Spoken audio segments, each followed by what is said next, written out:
Hey there, data enthusiasts and AI adventures. Welcome to today's session on we are going to bridge the gap between your trusty olTP databases and pulsating world of AI and ML. Myself, Kamesh, I'm a lead developer advocate at Snowflake, coming to you live from Tech Hub of Bangalore. Ever looked at your Postgres and MySQL data and thought these tables are troves of untapped insights? Well, you're absolutely right. But how to unleash the potential without getting tangled in web data pipelines and integration nightmares? Say hello to Snowflake Connectors, your data's passport to the AI-powered analytics realm. Today, we are uncovering the magic of efficient data ingestion with an insightful talk. If time permits, we will dive into a live demo to showcase these concepts in action. This session will deepen your understanding of how to supercharge your old TP data, leverage it for cutting-edge AI initiatives. And to guide us through this data wonderland, we have brilliant Jakub Puchalski, Senior Product Manager leading the Snowflake Connector development for external databases and applications. So open your mind, folks. We're about to embark on a journey of discovery that will transform the way you think about olTP data. Prepare to connect, collect, and conquer with Snowflake, the AI data cloud. And don't forget, if you have any questions during the session, please do drop them on the chat, and we'll be taking the questions at the end of the presentation. So keep them coming. And over to you, Jakub. Hi, Kamesh. Thank you for having me. It's a pleasure to be here, and I will be super happy to share with you more details about our recent announcement, which is Snowflake native connectors for Postgres and MySQL, which are now in public preview. Yeah, I think that gives me a question. Like we heard about connectors and all these things. What is Snowflake native connector? So that native term really interests me. Like to know about what you mean by native. Yeah, absolutely. Yeah, so this is, I would say, a pretty visionary concept, which in our belief, in my belief, is going to reinvent the data integrations, right? Historically, in order to move or transfer data between different systems, like for example, from your transactional systems to your analytical systems like Snowflake, you had to either build by yourself, a complex data pipelines, and the data would travel across different stages and so on, or use third-party tools from different partners and Snowflake partners that are offering either ETL or connector tools, and use that to move the data from one system to another. But more and more Snowflake customers were telling us, we actually want to further simplify this. We want you, Snowflake, actually to bring native connectivity to the most important, most strategic external sources. And native really means two things. One thing, it means that the code, the logic of the connector, of the data processor, it runs on the platform, on Snowflake platform. It's built from native Snowflake primitives, and it actually runs inside your Snowflake account. So it's not like that it is shared with other, Snowflake accounts. No, it runs inside natively your Snowflake account, which means it's very secure, right? You're bringing this right to your data.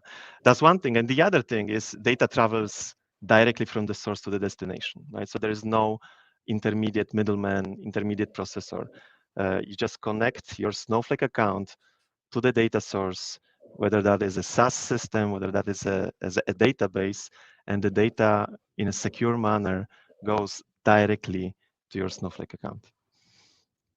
That's great to hear. So, but this makes me to think like why we if you see this actually the topic of today's things like we are doing the connectors for PostgreSQL and MySQL and other databases to follow. So why specifically olTP databases? What's the implication of native connectors with respect to olTP databases? Yeah, several reasons. Right? One of them you touched already on a little bit at your introduction, which means, those olTP databases, right, are very frequently used as the backbone of many different kind of transactional systems, either your internal enterprise systems that you run to run your internal operations, or maybe your applications that you're actually offering to your to your customers, like SaaS applications, etc. There's plenty of different use cases at how you can use olTP transactional databases like Postgres, MySQL, and other. So if they're at the core of your business, or if they're at the core of your business processes, they store, they're a source of such a rich, data, and they're so rich in insights. So in order to unlock those insights, you obviously want that data to be also inside Snowflake, and be able to use Snowflake rich capabilities, including AI, right, to derive insights from these rich data sets. So that's I would say that's the main reason, that the richness of the data that's inside there. And the other thing is that PostgreSQL is one of the most popular olTP databases out there, used for so many different use cases by so many different organizations, as well as MySQL. So we decided to basically go after these and make them natively integrated with Snowflake. So if I go back just for a second, right, on the holistic Snowflake platform itself. So where does this fit into the whole platform, or the Snowflake platform? So yeah, I actually have a really nice slide that I can show you. For the first time I've seen awesome. it. For the first time I've seen it actually when I was at Snowflake Summit this year. It was in San Francisco. And I was blown away by the richness, but at the same time, the simplicity of this diagram. It actually kind of shows on one page the key components that Snowflake as a platform and as a data cloud is built of. And in the connectors play in this area, which is data ingestion, right? Obviously, in the end, the value that we want to get out of our data using Snowflake Data Cloud is here in our AI experiences, right? In our applications, so developer experiences, in collaboration, which is discovery and distribution of data sets and applications. So this is where we drive the value, and you drive the value based on your data, but through using AI and applications. But before you get there, obviously, you need the data that is siloed in different sources inside your overall landscape, right? Either SaaS systems, your custom-built systems, or your databases. You first need that data to be basically available for these powerful tools. So that starts with the ingestion, and this is where the connectors play. Like historically, Snowflake has always been offering different tools like Snowpipe or Snowpipe Streaming or Kafka to bring data in an efficient manner. But we're taking this story further. We're further simplifying the experience of making an integration, and now we're offering SaaS connectors like ServiceNow, Google Analytics, or database connectors like Postgres and MySQL, which you can very easily, in just minutes, configure, bring the data into your Snowflake account, and then go through transformation, analytics, machine learning, Gen AI, and basically start building applications and driving your business insights and business decisions.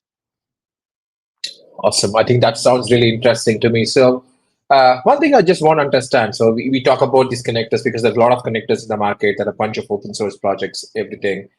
But can you explain to me like how the whole connector thing works technically, just to understand from the concept should be same irrespective of whether you use any other connectors, right? But can you just let us know like how it works from the technical standpoint of in Snowflake's overall architecture? So yeah. Absolutely. I mean, so what is common across the different Snowflake native connectors, including the SaaS connectors that connect through APIs to the most strategic SaaS sources, but also database connectors, is that the first component is so-called Snowflake native application. Snowflake, since over a year now, is offering a platform of developing, building, distributing, and using so-called Snowflake native application. It's based on a Snowflake native application framework. So we, as an internal Snowflake provider of applications, we also decided to follow that pattern, and it's a fantastic pattern to build in and distribute our apps. So the main component that is kind of mounted and installed inside your Snowflake account, and then runs the compute and runs the logic natively inside your account, is packaged as a native application. So you go to the marketplace, you find it, you find the listing, you get it, and then it lives and runs inside your Snowflake account as a native app. And this is an object that you actually see in your account, which is a native application. And that native application then is sufficient, for example, for SaaS connectors to connect to an API, retrieve data, and then save the data into your target database on your account. In case of database connectors or olTP database connectors, there is one more component, because very frequently, these databases are hosted inside, a private network, right? A private landscape and environment of a company, of an organization.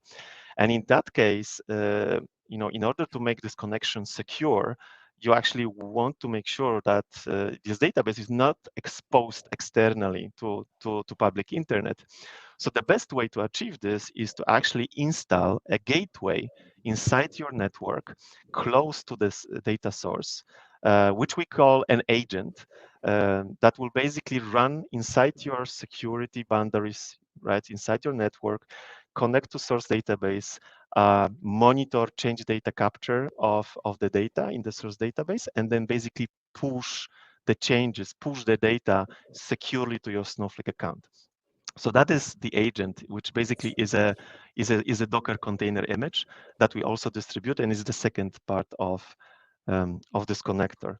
If I go a little bit deeper under the hood, right, there is a few really unique technical solutions under the hood that I think are also worth mentioning. And then I'm actually very excited that they make this connector so powerful, right? I mentioned already the universal agent, which is distributed as a container.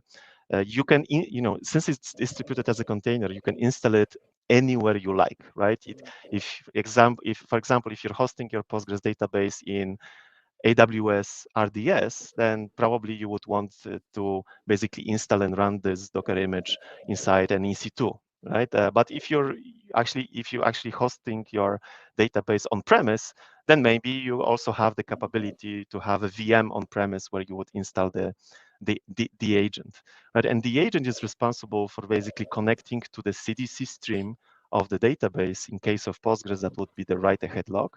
It connects to that logical replication, and it monitors all the changes, inserts, updates, and deletes, and is basically in an ongoing manner capturing these changes, sending them to your Snowflake account, and making sure that they are fully synchronized and replicated.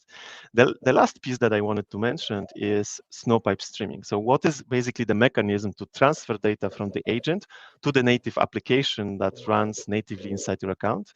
That's the highly efficient Snowpipe streaming capability of Snowflake, right? So that is the Snowpipe capability has been out there for a very long time, and Snowpipe historically was, or the main capability of Snowpipe was to basically pull data from external stage in the form of files and put them inside Snowflake and load them in the form, for example, of tables. But now we have a new capability that's called Snowpipe Streaming, that is basically can connect, for example, to your streaming sources like Kafka, but also in this case we're using it to read the messages from the universal agent in a very highly throughput, highly efficient manner, send them to your Snowflake account, where native app is picking this up and is basically merging all the changes into the target table, making sure that the source table and the target table is always synchronized.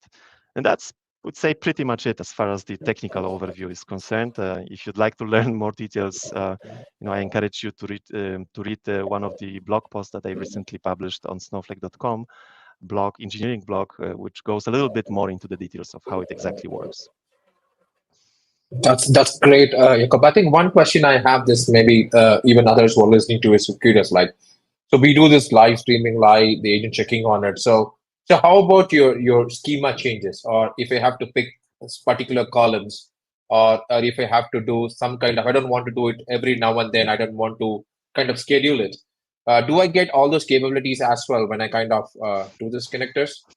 Absolutely. Like we couldn't imagine releasing this connector without support of some of these capabilities. So yes, a schema of a table can change at the source, right? This shouldn't break the ingestion and replication. That's why the connector has schema evolution built in, which means that if the agent records an event of, oh, actually schema of the source table changed, which means you added a column, you renamed a column, or you removed a column, or you changed the precision of a column, it is captured by the connector and it's properly reflected in the destination database and in the destination table. So that is fully automated process. You don't have to worry about that. That would be automatically reflected. There is a few other capabilities, like for example, column filtering, right? Frequently some of the columns are sensitive data, and you don't need it for analysis, and you don't want to transfer it to Snowflake, but you still need the remaining columns in a table. So again, you can basically filter those columns, and the replication would be to only what you selected. That's awesome. I think one last question. I think my hands are getting really itchy because I just want to go try it out, this stuff live with you, Jakob. I think before we get to that, so I just want to understand to you, like, is there any specific versioning or the cloud, since we are being an AI data cloud, I just want to call out, like, is there any cloud databases or something like that we put some restrictions on, which currently it works, or it works at any databases for anywhere kind of thing? So just on Yeah, the where the instances are located. excellent question. Thank you for that. Indeed, right? So there are specific, I would say, requirements in terms of what is the version of the database, Postgres or MySQL, that you're using and where it is hosted. So I'll start with the versions, like we're supporting MySQL 8 and beyond, and we're supporting Postgres 11 and beyond. Now, going forward, we will try to support as many versions as possible, but obviously once a version kind of reaches its end of life, at some point we will also stop supporting it. Now, as far as hosting is concerned, right? Number one, obviously, both databases can run on-premise. That is supported. They can also run in AWS, either RDS or Aurora. For Postgres, we are also supporting the Azure SQL Postgres and GCP hosted. For MySQL, we're supporting GCP. Azure SQL is coming. That's great. I think that's kind of like give you a lot of overview for people who are here. So a lot of you will be curious to see like how exactly we can get this done. So we are talking about marketplace, installing, configuring, running agents. So I think we still have some time. I think with Jakub's help, I'm just going to run this down to see like if we can run the demo and show people like how easy to get this thing running. I think you're ready, Jakub, to help me out. Absolutely. Hopefully the demo gods will be good for us today. Yes, I think just take a quick moment to go share my screen and then start going from there. So let me go there, and then I'm just going to go to my screen and then share. I think you should all see my screen like with the Snowflake Marketplace. This is exactly where we start stuff from. I think I'll come back to the databases and other stuff in a second. So I think we just go to the marketplace and then search for Postgres, and you should see something like Snowflake connector for Postgres available. I think probably the MySQL should also be there. If I just go to MySQL thing, I think there you go. So once you're there, probably, so we can just, I think I've already installed at the interest of time. So if you don't, you just click on the get. It takes a few minutes for that app to be installed within your Snowflake account. And once you have that, then we jump into drawing the configuration. So I'm just going to go to my, so this is a wizard that helps you to kind of do this. And there is a documentation link, as Jakub was mentioning. You can go, what are the things that needs to be done in a Postgres database before we actually start with the connection. So we'll see about that in a second. And then we'll also see about the source database and then install the agent, which is a Docker container, as said earlier, and open traffic between all these things. So I'm just going to connect my local Postgres with my Snowflake account. That's a part of the demo that we're going to see right now. So what I need first is like I just click on mark as done and then click start configuration. So where I'll be downloading a JSON configuration, which talks about the warehouse that I'm going to use, a couple of roles that it creates, and an event table. And then click configure, and then it should take me to a screen where I basically download the configuration and I also look for my agent to come up. So that's something which we're going to do next. Probably let me go and open my Visual Studio Code where I want to show you like the next thing. What is the preparation that I need to do? So let me first download this thing. So while we doing the demo, this is going to be a timing demo. Like in fact, so probably I encourage you that you start popping the questions up, and we can start answering few while some of them takes a bit of time to do this. Right. The very first step, I think all you have to do is like just download this file, and I should see a JSON here. So I'm just going to go back to my VS Studio Code, and then I'll move this file to the location I want it to be, and then I'll just shift to my share to my I'll just stop share, and then I'm just going to present my VS Code just to show you like what all the preparations that is required for you to do this. I'm just going to share screen, go to my VS Studio Code window. That is something you should be seeing right now. Let me know once you see my screen. Yeah, there we go. So as I said earlier, I think Jakub was mentioning when this architecture is that it's just going to be one little agent. I have a database running already for me. It's nothing big. I just have one table on it. I'll come back to the table in a second. And then this is an agent, Snowflake DB connector agent. And then probably I need to clear a few things here. I think that Jakub was mentioning me just before this because keys, star, just make sure that it's the clean install. So, and then I download this JSON file. That's a Snowflake JSON just we saw right now where we downloaded from. And then I need to mention some database configuration here. So I'm going to use a database table. I'll come back to this table called as FruitsDB. Demo user, I need a Postgres publication. I think I'll ask this question to Jakub, like, why do we need a publication to be enabled? So yes, I mean, to connect to Postgres CDC, right, change data capture, it is a hard requirement. So basically, this is an additional security layer on the Postgres side where you need to define a publication. Now there is a really nice benefit to this because at the publication level, you can actually define what the agent will have access to. Right, so you have kind of two layers of access controls. One layer is the user that you define, and you can, for example, put some specific access controls on that user, like for example, row level security. But on top, there is a publication which restricts what the agent can actually read on top of that. And again, publication can have some rules on what tables are available in publication, what columns, even what rows.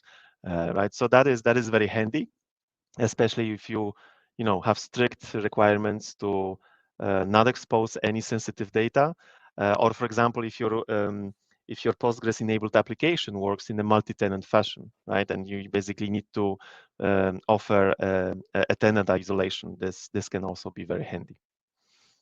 Okay, in short, if I put it like it's going to complement the great governance that we have in Snowflake, getting into other olTP databases as well, right? So that's in the short. So that's something about this. And then let us do one thing. So let me quickly start the agent. I'll just say Docker compose. Did you overwrite the Snowflake JSON file with the one that you downloaded? Yes, I have the new one here. So yeah. That's the one thing. Let me give a one sentence of explanation, right? So you saw that inside Snowflake, we generated, as a configuration file. We're trying to make the setup as easy as possible so that you don't have to, copy a username, create some temporary credentials, so you don't have to find what are the exact URLs to access your Snowflake account. You just generate a configuration file, Snowflake JSON, and it has everything inside that you need for the Docker, which can run anywhere in the world, right? To be able to identify where is your Snowflake account and securely connect to it. Now, in order to make this, fully secure, the moment you generate the Snowflake JSON file, it creates a pair of keys, private and public key, which is just a one-time pair of keys, just for this initial handshake between the agent and the native app. But the moment they connect, the pair of keys being regenerated and securely stored, right, with the Docker container. So that way you can be super confident that the connection to your Snowflake account is fully secure. Awesome. I think that's a great explanation. I think thanks, Echo, for that. I think I'm just going to do the normal stuff. I'm a very anxious guy. I like to go see how it looks like. And as he was explaining right now, you see these two agent keys that got generated for it to connect. Yeah. And then let's go back. I think I'm also going to tail the logs so that like we see what logs are coming up. The Docker compose logs. Yeah. And then I'm just going to say the agent name here, so that I know this service is going to be there. I'm going to call this to see the logs, and then see it should be I should see that data source is being created, and there are a bunch of replication things that happens here. You see right now what all happening, and what I'm going to do right now, I'm going to shift gears now. There are a couple of quick things I want to explain here. One is that we have to set the val level to logical, because that's required for the replication to work.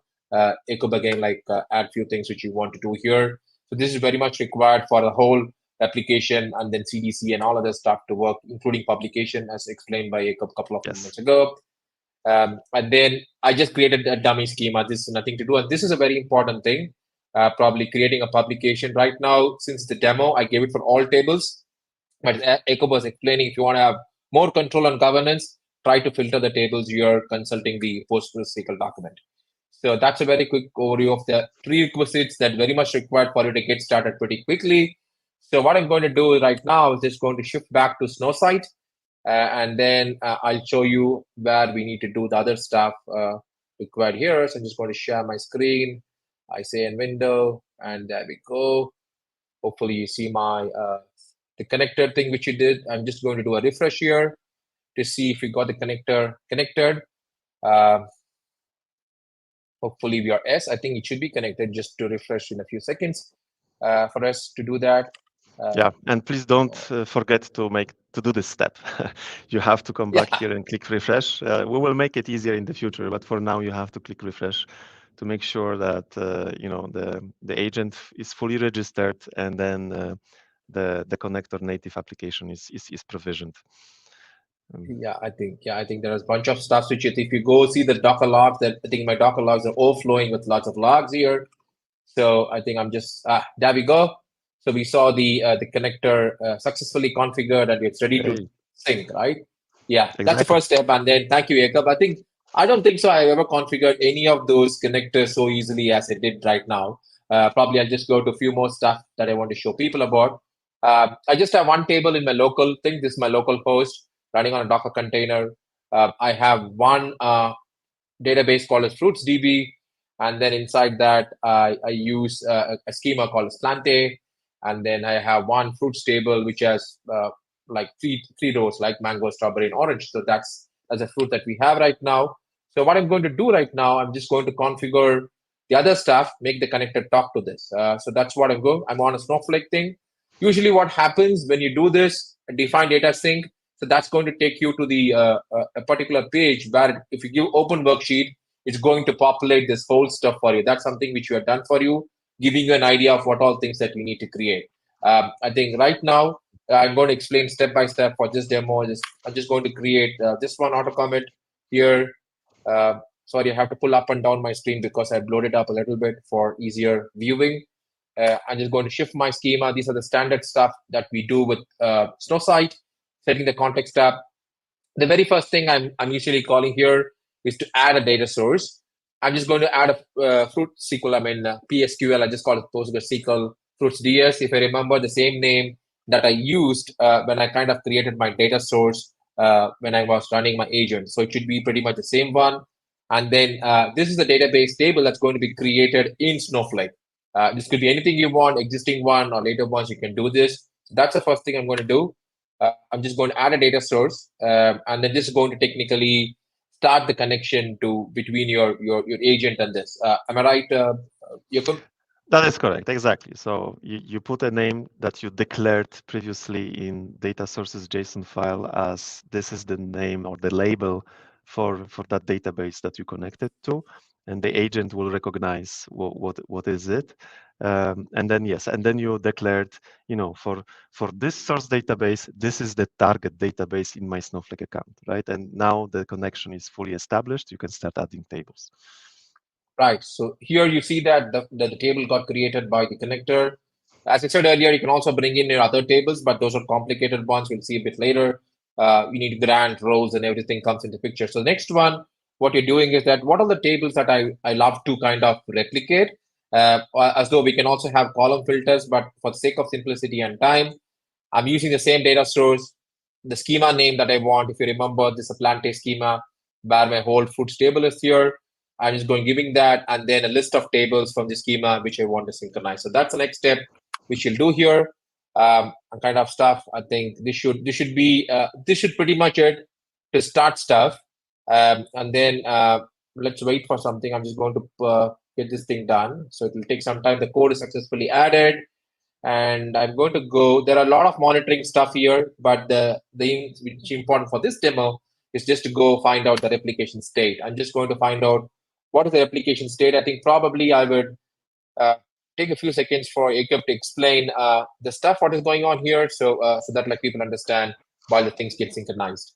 Yeah, absolutely. So you added the first table, right? And there is 3 phases for that process. Phase number 1 is now the native application instructed the agent, hey, we want to replicate this table to Snowflake. So the first thing the agent needs to do is to find this table in the source database and then understand what's the schema of that table, right? What are the columns and what are the data types? So this is called the schema introspection phase, and this is currently happening, right? The agent is reading and that schema of the table, and then reading all the data types, and then is basically remapping that to a common data model that will be then sent through Snowpipe Streaming to your Snowflake account, and then will be kind of recreated and mapped to corresponding data types in the destination table in Snowflake. So that is the first process. Once schema introspection is done, and we know exactly how the target database should look like in terms of columns and data types, we will start actually 2 processes in parallel: snapshot replication and incremental replication. Snapshot replication is basically, okay, so you added the column for the first time. Let's first take a snapshot of that entire table and replicate it to your Snowflake account. Right, so it's as simple as select star, take all the columns, all the data, unless there was column filtering, unless it's restricted by Postgres publication, right? Basically, so whatever we have access to, take that table and fully load that snapshot to Snowflake. Depending on the size of the table, it can take a minute, or it can take an hour, or it can take several hours, right? If you have billions of records. Now, by the time it is loaded, you may argue, hey, but by the time it is loaded, it will already be outdated because there were changes made to the table. We added new records, we updated records, or we removed the records. That is exactly why the incremental replication starts at the same time as snapshot replication. So while we're loading the entire table, the agent is already monitoring CDC, the change data capture log. So in case of Postgres, that is the logical replication write-ahead log. In terms of MySQL, that's bin log. It's already being monitored. And whenever a change is logged, insert, update, or delete, the agent would also, in parallel, push that change through Snowpipe Streaming to your Snowflake account. So we would already start accumulating these changes. That is, thanks to this, by the time the full snapshot is loaded, all the incremental changes are reflected as well. So your data is fully up to date. And as of that moment, the connector would only be in an incremental mode and basically keep replicating and synchronizing the latest changes. That's awesome. I think I was about to ask you on the CDC. This incremental replication status is something to do with CDC. And there we go. So if I see this, my schema introspection is done. So which means that this table should technically bring my schema back here. The Plantage schema, if you remember. So this is what I was having on my local database. And it's right there sitting on my Snowflake database here. So that's the introspection is done, which means that all things are done. So the next one is like, it's trying to pull the data out. So I think I have the tables, I have fruits connected here. Let me query the table to see if something changes here. And there we go. So all my data right from my fruits table, I have 3 records here, mango, strawberry, and orange. And all these things are right there up here. So I think I have one curious question here to ask you, Jakub. So what is these inserted at, updated at, and deleted at underscore Snowflake columns means to the user? Because when I was doing this, initially, I was wondering, okay, can I also delete the data from Snowflake and get it synchronized back at my PostgreSQL? So is that something, or is it something different? I mean, indeed, we are adding some additional metadata, right, for you to basically understand what was going on with this data. Inserted at is basically when was this record for the first time inserted into the destination table. Updated at is if that particular record was updated at the source and the connector recognized that it was an update and then basically updated it in the destination table, the timestamp of that event would be captured in the Snowflake updated at column. And the last column is Snowflake deleted. You see it's false. Now, when it can actually turn to be true, which means that, let's say, if you would now go to Postgres and delete the Mango record, it would not be removed from the destination table. We would simply switch the Snowflake deleted flag from false to true. So we're basically doing a soft delete. And there is 2 reasons for that. Number one is we generally don't like deleting, customers' data. We believe that it's your data, you should be the one deleting it. And so we just don't want to give the connector any capability to delete anything. So that's one. That's a precaution. The other thing is there are actually use cases for this. So for example, sometimes even if records are deleted at the source, you may actually want to keep the history of deleted records, for example, for audit purposes. And then, soft delete is then very handy. I think that sounds great. I think you're almost at the fag end of it. I think one last thing we could do to make things interesting to see if CDC works. I'm just going to insert one record and then see how long it takes for that to come back to this thing. I think let's see the replication status right now. So the snapshot is done. So only the CDC part is getting on. Let's see if I get back my lemon here. There we go. So the CDC has pushed the record for you in fraction of seconds back here. So the Snowpipe streaming is so fast that the data gets replicated back from your source, right from I think my instance is running in US West too, and I'm sitting in Bangalore, and the changes are instant, right? So that's fast. It goes there, and with that, like I think I'm at the end of the demo. Probably we'll open up for questions to see what questions people have, and then maybe like we'll just throw some resources for people to get started with the stuff.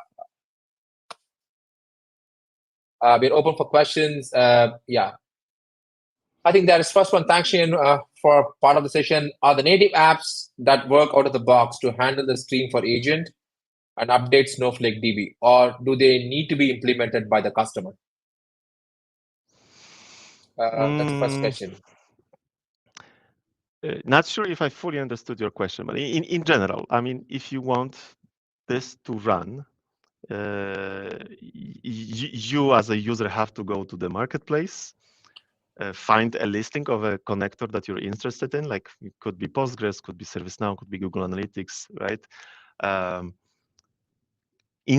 Click get and install it. You as a user have to go through the configuration flow a native application requires a warehouse to run, right? It requires some compute resources. So that's on Snowflake platform, that these are virtual warehouses.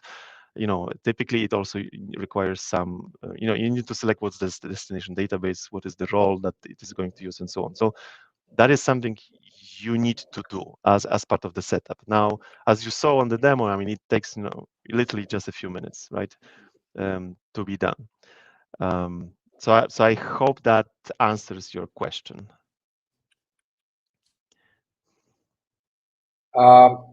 So I think thanks, Tushar. I think Tushar's question is that every time we need to generate this Snowflake JSON file to connect to the container.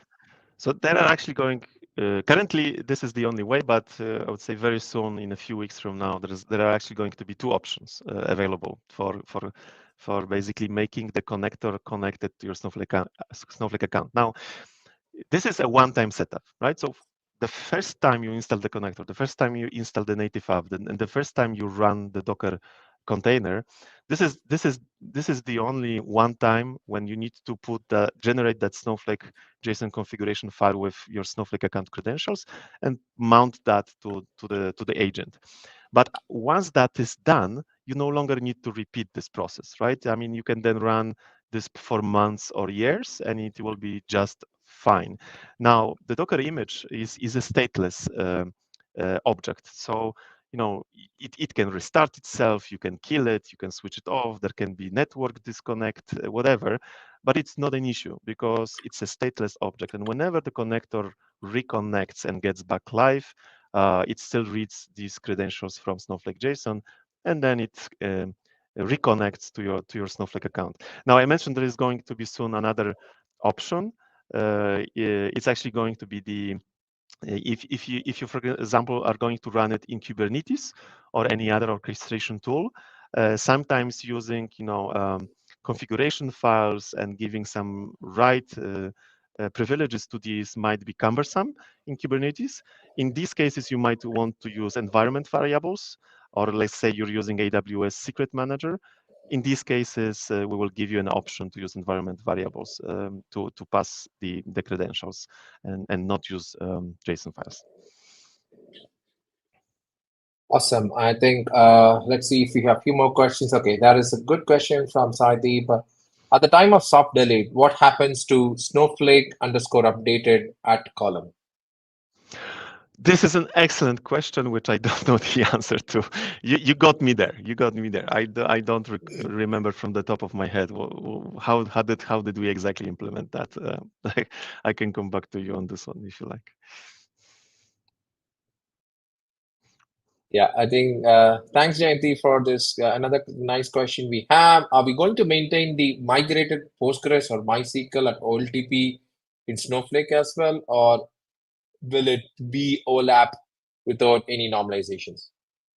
I mean, to say, if I understand correctly, probably like she's saying like whether we take the replicated database only, that things which will maintain, or will still continue to run our other stuff, right? I think this is more contextual, if I understand. So it depends upon the use case to use case basis. Right, Jakub, like it's nothing to do with the connectors. Yeah. Yeah, it's basically the connectors are there to synchronize your olTP database with your OLAP database, right? Right. So basically, you're running, let's say, MySQL or Postgres as your transactional database system for your application, for your SaaS offering, whatever you use it for, and you will continue using it as your transactional database. But you need that transactional data in your analytical platform like Snowflake, right, or in the Snowflake Data Cloud to do analytical insights, to do AI, to do predictions, machine learning, to use natural language to converse with this data, or to share it and collaborate with your suppliers or partners, right? That's what Snowflake AI Data Cloud is for. So you want a copy of that transactional data on the platform. So the connectors are there to keep them in sync, right? And they basically synchronize the source data at the destination, which is Snowflake, right? Now, the data is synchronized or replicated as is. So we don't do any normalization, we don't do any transformation. It's basically, it's a mirror, right? It's a copy. It's a replication of as is of the source to the destination. And then you can use Snowflake capabilities, very rich capabilities, to further transform, normalize, mash it up with other data sets, harmonize, right? Run additional downstream data pipelines, then to build your ML models, to Gen AI, whatever you like. I think that's pretty much we have. I think we are on top of the hour, and thank you so much, Jakub, for this wonderful explanation on the deep dive technical stuff. And please do visit us on our user forums if you have questions. We are happy to answer you. Go to docs.snowflake.com and then search for connectors. You should see all the connectors and tutorials for you. With that, we are got to the end of this session, and see you all soon with another live with Jakub soon for another new feature that we are going to have soon in the coming months, years, weeks. And to everyone, goodbye. And I'm saying good night because I'm in Bangalore, but good day, good evening, everywhere, wherever you are, and see you soon. Thank you so much.